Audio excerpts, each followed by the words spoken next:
Hey everyone, thank you so much for joining me today to talk about inner strength for kids. This is a topic we are so passionate about, and we'll talk about the why and the how and what this really means. So, a little bit about me. I live in Orange County, California, Southern California, with my family. I've got two girls, they're now 9 and 6. And for 15 years, I was in the software tech space, corporate world, if you will. And just like I'm trying to teach kids now, I had to listen to my own heart. And I just felt that I was supposed to be doing something different. So that's why I'm here in front of you guys talking to you today.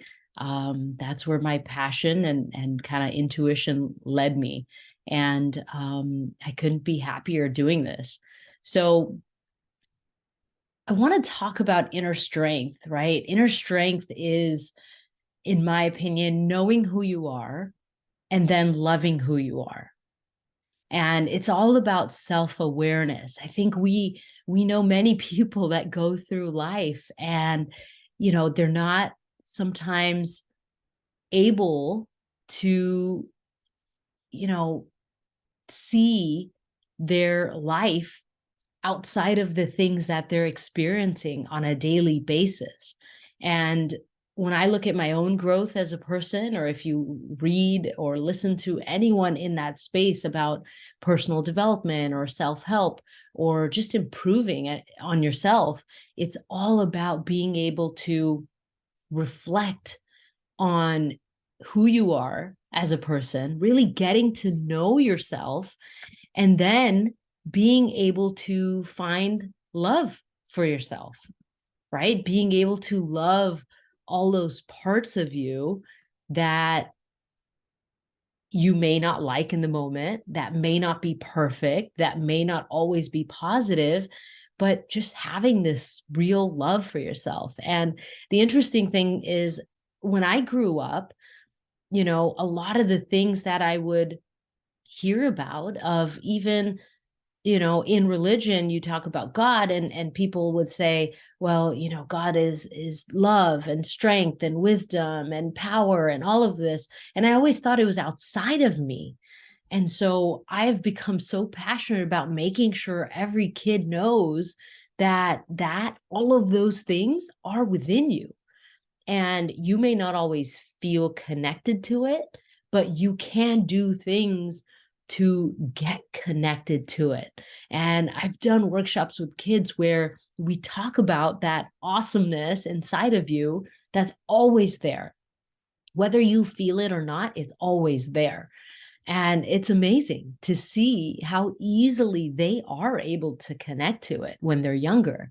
And so the reason we like to start at such a young age is because the younger we start, the more connected they already are. So they've got this foundation. And as they go through life, they may stray away from that awesomeness at times, but at least they know it's there.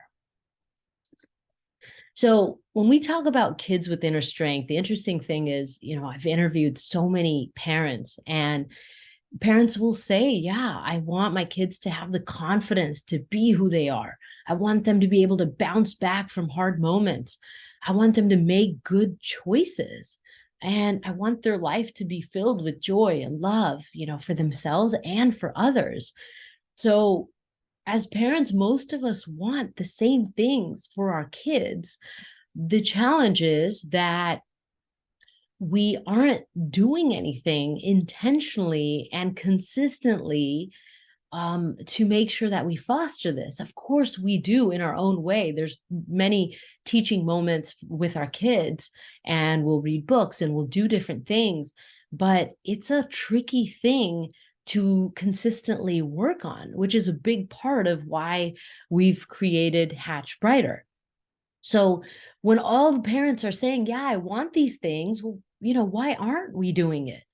There's a few reasons, right? I just talked about the how, but also we're on autopilot. Oftentimes we're just going, we're just, doing all the things we think we're supposed to do. We're checking all the things off of our checklist. And so if there isn't something easy for us to do or easily be able to incorporate into our lives, then we don't stop and think about what we can do. And a lot of times, if there isn't a big problem, right, we have this tendency to focus on the things in our lives that are creating pain, right? We want the painkiller, and the vitamins are sometimes harder to take and do. So we're going on autopilot. This isn't a big issue yet. So I'm going to push it aside, right? The second thing is our definition of success as parents. I wish every parent was asked this as they became a parent, because there is, on the surface of what we want as success for our kids and as a parent. But when we really sit with ourselves, it does come down to these things that we talked about, right? But sometimes we will define our success with external measures, and I'll dig into that some more, and I'll dig into the how as well. So let's talk about being on autopilot. A big part of being on autopilot is we focus on the things that, our parents focused on, that society tells us we have to focus on, that we feel peer pressure with our, other fellow parents around, that those are the things that we automatically gravitate towards or we focus on. So academics and grades, that's a big one, right? Every parent is aware of that and focuses on that. Sports, signing up our kids for music and art, right? At some point in society, that became a normal thing to do. And so now we do it, right? We sign our kids up for piano, we sign them up for art classes. We don't stop and question the research around that. We just do it. We're on autopilot. Getting into a good college and getting into a good career. These are necessities. So I get it. I get why these are priorities. But we do have to pause and think about the fact that we are on autopilot when it comes to these things. We just do it without even thinking. The second thing is, what is your definition for success as a parent? I think this question is so important, because if it is these things right here, we want our kids to be confident in who they are. We want them to be able to bounce back from the hard times. We want them to make good choices. And we want their life to be filled with joy and love for others and themselves. Then you have to ask yourself, the things I'm doing and prioritizing, do they really tie into that? Right? Or am I running around taking them to math class and, tutoring classes, and I'm being really hard on them on their grades? Does that tie up? That wasn't your definition of success as a parent. So are we getting back on autopilot and focusing on the things that have just been done for years? And it's just kind of programmed into us, right? Programmed within us. So I think asking yourself, what is the definition of success for you? And then making sure that your actions are aligned is super important.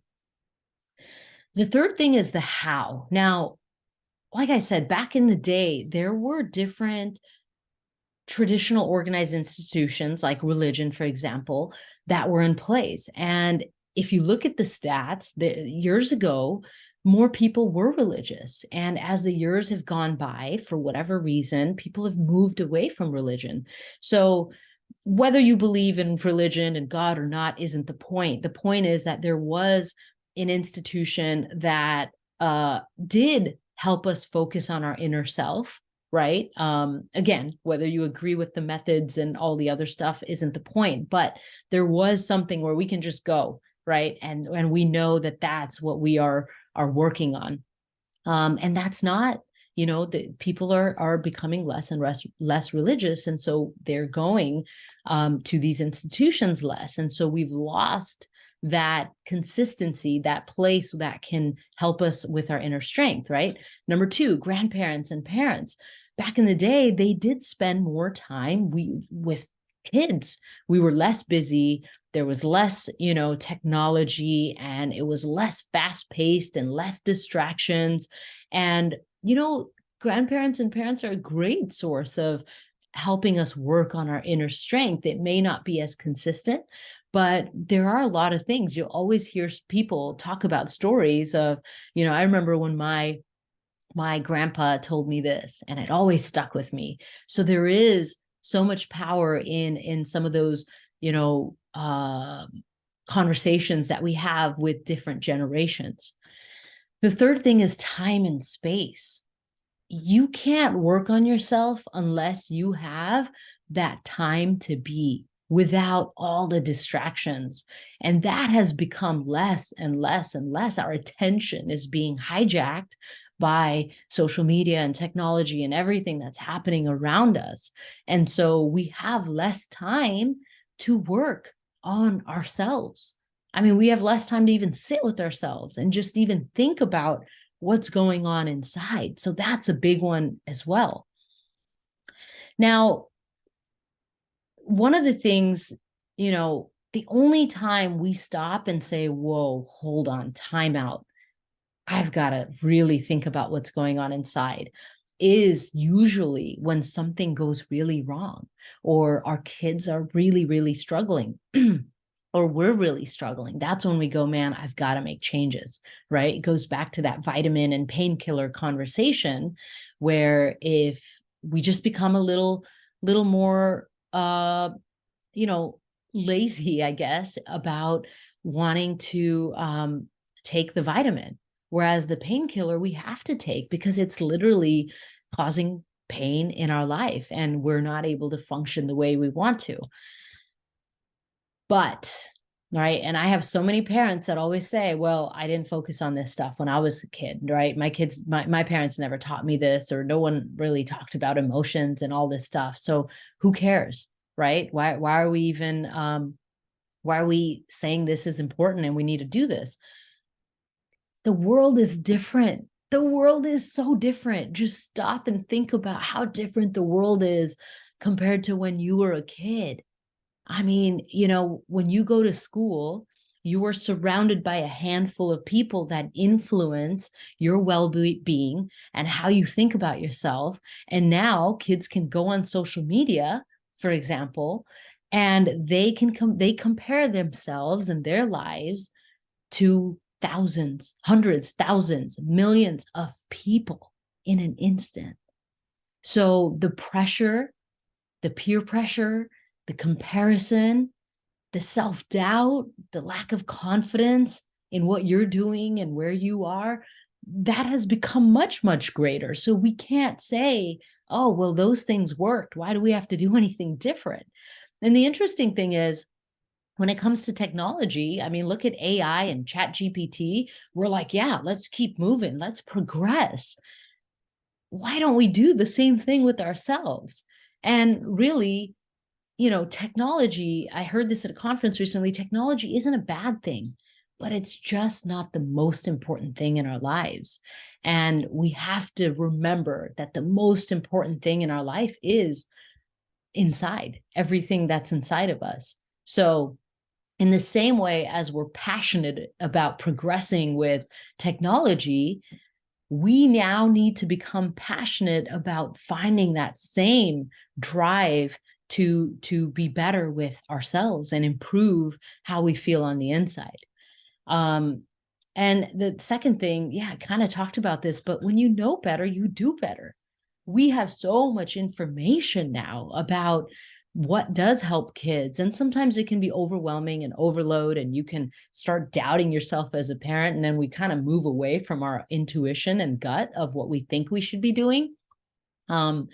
So it's important that when we know, we take the information, but then we also do a cross-reference with our gut and what feels right to us. But yeah, when you have more information of what leads to success, you look at all the studies out there, you look at what colleges are now looking for, you look at what companies are now giving more importance to versus a GPA. You have to pay attention to what's happening, because these guys are tapping into the research. And it's interesting because I feel like parents, like, we're still maybe stuck in our old ways and old habits and going on autopilot. But companies, colleges, like, now I hear stories from so many people where there's no rhyme or reason as to why kids are getting into a particular college. And so the old ways are no longer working. And we have to, as parents, catch up to the research and what's happening around us. I talked about how the world has changed today, right? Here are examples like social media. We talked about that. Mental health. There's a study that came out in 2021 that said one out of 3 teenage girls contemplated suicide in 2021. 1 out of 3. That is insane. That makes you go, whoa, what is happening? So clearly our old ways are no longer working for our kids. We've got to catch up with where they are and where the world is. And I can go on, and to be honest, in the past I used to have slides about all the stats, but it's out there. You can do the research on your own. I think for most people, we don't need the stats. We know, we can see it around us, or we've heard stories, or we have someone close to us that has gone through something and it's painful. And sometimes, we feel like, man, it's late. I wish I knew this early on, which is a big reason we're trying to help parents and organizations incorporate this stuff from an early age, as early as 4, not later. Instant gratification, the likes, technology, I get things quickly. I don't have time to just sit with myself. I don't have the patience to sit with myself. Video games, right? Video games, I forgot who said it. It was a child therapist that was talking about how video games, kids are playing more and more. And the challenge with that is that they are in this world, this digital world, and whatever they're doing, they're playing soccer, whatever, it's easier to do it in that digital world. And so when I live in that world for so many hours, real life becomes too hard. It's too hard. I don't want to deal with real people and different, like, have all these unknowns. At least in the game, I know what to expect, right? Connection. This is a big one. There's so many stats around loneliness and how much damage that can do. I think loneliness is the equivalent of smoking 15 cigarettes a day. I don't know who decided to do that comparison, but it is damaging. And the way we connect with people through texting and virtual interactions like we're doing now, I would love to do this in person, by the way. I am huge on doing meeting with people face to face, but people have busy schedules, all of that.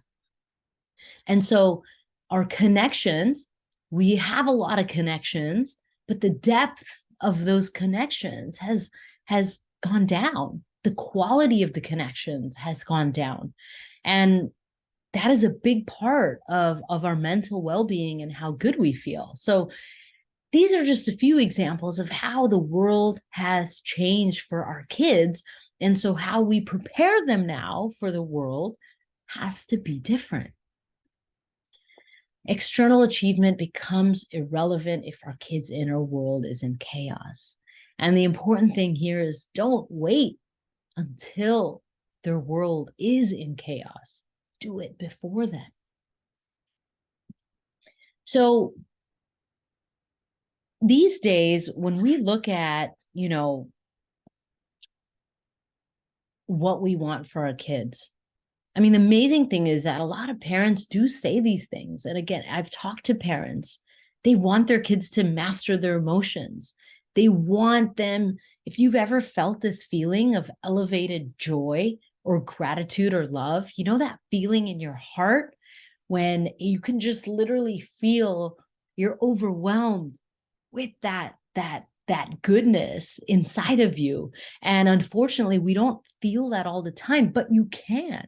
I've noticed that with my own practices, when I am more connected with myself, when I am being more consistent about practices like meditation and all of that, I can get to that place of elevated joy, bliss, peace, gratitude, love faster and more often. And, there's a lot of people that are like, I'm fine, I'm good. But it's kind of like until you get a taste of that elevated place, you don't know what you're missing out on. And so I think a lot of us want that for our kids. I would want that for my kids. We want them to love themselves fiercely. We want them to have that unbreakable connection with themselves that social media and other people and self-doubt can't break. And then they can unapologetically be who they are. I think this is the new definition of success and goals as parents. These old ways, I've learned this isn't a bad thing, right? You can still pursue this, but don't do it at the expense of these things. Make this the priority. Make this be the center of everything that you're doing. So the big question that I usually get is, okay, what do I do as a parent? Tell me what I can do. Now, I'm going to talk about 5 things, and then I'm going to talk about something that we at Hatch Brighter can help with as well. So you might be the parent that says, hey, I want to do all these things on my own, but I also want help from someone like Hatch Brighter, and I'll talk about that. And you got to figure out what's best for you. But tackle your fears, evaluate, community, make it a part of your routine, and zoom out. So I'm going to talk about these. Tackle the fears. So Dr. Shefali, you've probably heard of her. She's incredible. She talks a lot about the parents doing the work. And I 100% value that. And I do think, though, that we're at a point where we need more than that. Parents can work on themselves, but I think there's also additional assistance and guidance that the parents and the kids can get, which is why we've recently come out with workshops for kids. But I do think doing that initial work on yourself is important to kind of make sure that you have this steady foundation and external pressures and what's happening around you and peer pressure doesn't get to you, right? Doesn't make you feel shaky or take you off of your path, right? So tackling the fear, pause and think for a second. Write down your deepest desires for your kids. What do you want for them? And then do the why test. Anytime you ask yourself, why? But why? But why? Kids are so good at this. You can kind of get down to the reasons. Well, I want my kids to have, really good grades. Well, why? Why? Talk about it. Well, because I want them to get into a good college. Why? Because I want to make sure that they're financially stable. Okay. So can they get there without the good grades potentially? Can they get there because they're really passionate about this one thing? And they can have the opportunity to become the best at that. And can they still fulfill that goal? So talk about your deepest desires for your kids. And it might be the grades and the career, that's fine, but also what else? And then talk to your significant other. There's so many times where, we get misaligned with our partners who are raising our kids with us, right? We become misaligned. And so it's important for both of us to do this exercise and then come together and make sure you're on the same page. Evaluate, hold yourself accountable. So now you've established, what do I really want for my kids? Well, now hold yourself accountable. Every 3, 6, 12 months, ask, are our schedules, priorities, and actions lining up with the things we said are our desires for our kids and that we really want for our kids? Like-minded community. I think this is huge. And, as I've been learning more and more about this and getting deeper and prioritizing the things that I thought I was supposed to do as a parent, there's so many times where you do feel doubt. because everyone around you is doing different things. Even the people that kind of understand it intellectually, when you look at their actions, they're still chasing the things that they say they don't care about. And so it can throw you off. It can make you feel scared and have this fear of, are my kids going to miss out? Am I not giving them all the opportunities and the things that they need? And so I think having people, a community or friends that have the same views as you and that are actually living out those same views, I think is so important, because you can lean on them in those moments of doubt. You can get their opinion. And I really think, someone told us with Hatch Brighter, you're not just trying to say, hey, parents, buy this, we're trying to create a movement. We're trying to make a big shift and change in society and in parenting, in how we are prioritizing things and what we're focusing on and what we think we have to do.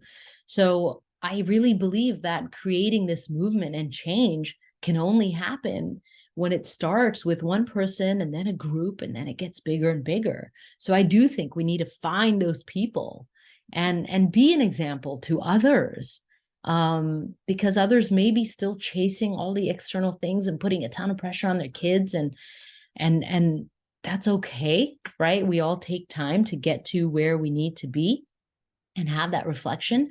But if you are being true to what feels right to you in your gut as a parent, even if it's against the 100 people around you, you will become the example. You will give someone else that confidence to do what they feel like their gut is saying, but their mind is kind of, as my daughter would say, winning, and taking over, right? Their actions and what they're actually doing. And you can inspire them. Make it a part of your routine. So this part is so important. We can talk about inner strength all day long, but your kids don't learn piano or math or a sport, but ad hoc, like, hey, once in a while we'll talk about something, right? We'll have a deep conversation about inner strength. It's not ad hoc. Everything is consistent and it's structured and it progresses. And in the same way, I believe the only way inner strength will become a part of what we do and integrate it into our lifestyle is if we create that consistency. And journaling is a great example. My kids journal. They use our journals that we have through Hatch Brighter. Classes, I know, I feel like classes is something we're trying to solve at Hatch Brighter, and I'll talk about at the end. But conversations and broadcasting it, maybe you have a structured time every day at bedtime or Sunday mornings or Saturday mornings or dinner time, but consistently being intentional about the conversations that you're having and the topics that you are choosing to talk about that month, I think, or week, whatever it might be, is super important. Podcasts and books are great too. But it's important to make it consistently part of your routine. Here's another thing. This is, I believe, the last one, but remembering to zoom out. Oh man, I see parents over and over get so zoomed into this moment of, I'm having a friendship issue, or there's an issue with the teacher, or there's whatever, something is happening. There's this hard experience. And I think it's so important, right? If your child and Johnny are having an issue, let's not get caught up in Johnny. Let's zoom out and figure out, what is the teaching opportunity here? What is the conversation opportunity here with my child? What is the life lesson that will help them with the hundreds of other interactions they will have with the other Johnnies out there in the world, right? Because it's not about Johnny and how he's behaving and how he might be hurting your child, or hurting your child's feelings, right? It's about, what are we trying to teach here? Are we trying to teach our child to speak up, to set boundaries? And let's focus on that versus that particular incident.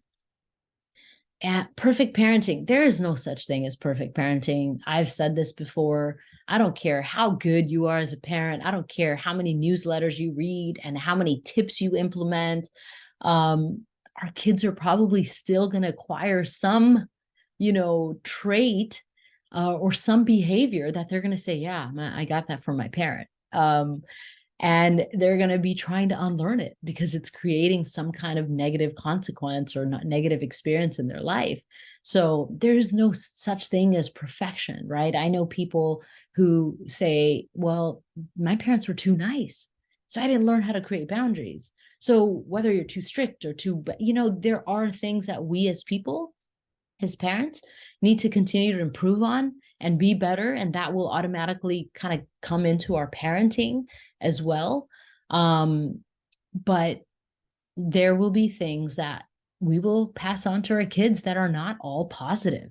And that's okay, because when we teach our kids inner strength, we give them the ability to unpack whatever those things are and improve on it.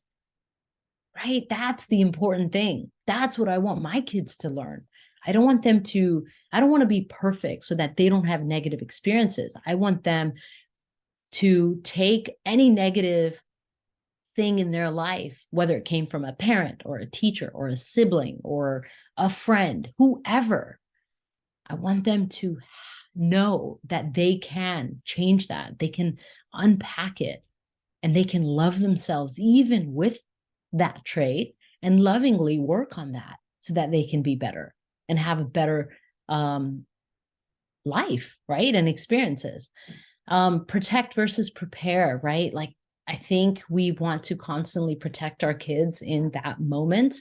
And like we talked about, it's about zooming out and what are we trying to prepare them for? What is that experience that they're probably going to run into multiple times in the future? And how do we prepare them for that versus protect them from that one incident that's happening right now at the park, right? I talked about this a little bit, but change happens when a group of forward-thinking, bold individuals aren't afraid to go against the norm in times others will see and follow.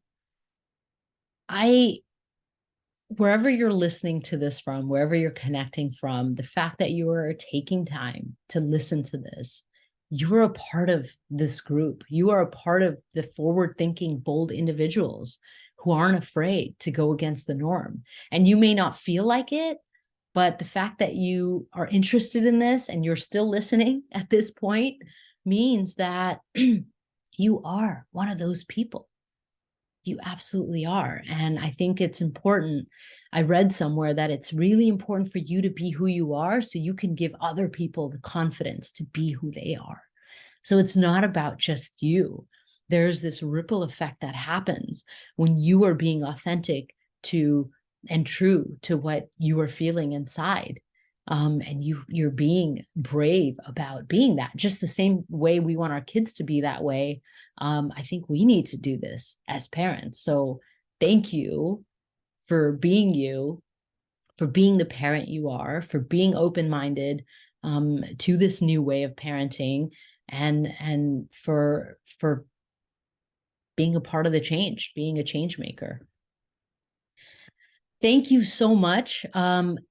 Here are ways that you can contact me below. Let's help our kids build inner strength. And like I said, there's different ways to do it.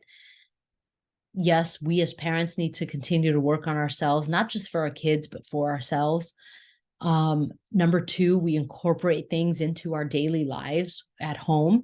But number three, we've had parents ask for this over and over again, is I want something for my kids. I want workshops. I want them to be able to, go somewhere or join in on a Zoom and where we talk about that awesomeness inside of them, because I understand it as a parent, but I don't know how to explain it. I don't know how to make it fun.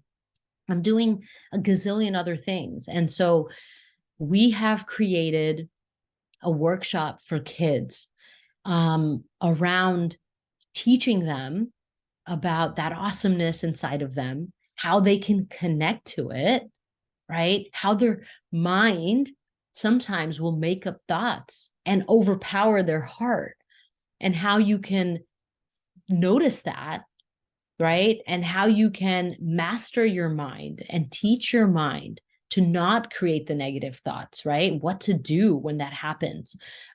We talk about self-love. We talk about connecting to your intuition. We talk about how one of the most important jobs as a kid is to pay attention to what makes them happy and what brings joy. And that's just planting the seeds of them being able to find their purpose in life, right? We don't make it heavy and like this work of like, you've got to find your purpose, but it's about just an exercise of like, or an activity, not an exercise, but what gets you excited? What things? Close your eyes, connect to that part inside of you, and let's write it down. So we've found that in addition to what parents are doing, these workshops can be really helpful to plant those seeds. And then we will support the parents through the back end, through emails and other tips so that they can bring it together at home. So if you are interested in this workshop, we are continuously releasing new dates. We try to keep the group somewhat small so that the kids can have a good personal experience and not be overwhelmed with too many people. But my email is right there below, neha@hatchwriter.com, or you can also go to our website and there is a workshop for kids section there. You can fill that out. But email me and ask me your questions, and happy to even get on a call to talk through what these workshops would look like. And we hope we see your kiddos there. We're really excited about it and want you to be a part of it. So thank you so much for joining. I hope you enjoy the rest of your day. Thank you. Bye.